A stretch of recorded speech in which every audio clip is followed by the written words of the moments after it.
कम अज़ कम KPK में इंशाअल्लाह अब खुशियों की ख़बरें सामने आएंगी।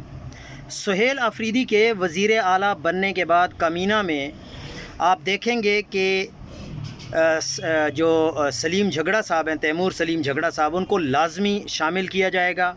कामरान बंगश को भी लाजमी शामिल किया जाएगा।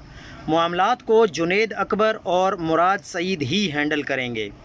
इलेक्शन के अमल में जितनी भी ब्यूरोक्रेसी शामिल थी वो सब कॉर्नर की जाएगी। 9 मई मुकदमात की आड़ में क़यामत ढाने वाले पुलिस अफसरान के गिर्द भी घेरा तंग होगा।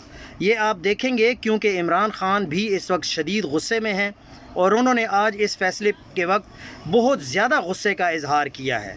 खैबर पख्तूनख्वा हाउस को तनख्वाहदारों से पाक कर दिया जाएगा। इस्टेब्लिशमेंट के साथ जिन लोगों के भी राब्ते हैं, स्पेशली बैरिस्टर सैफ, उनकी भी छुट्टी होगी। अब देखते हैं कि जो सुहेल आफरीदी साहब हैं वो किस कदर स्टैंड लेंगे और उनको काम करने दिया जाएगा या नहीं। देखते हैं कि बात कहाँ तक जाती है। और पहली बात तो यह है कि क्या उनको वज़ीर आला भी बनने दिया जाएगा या नहीं।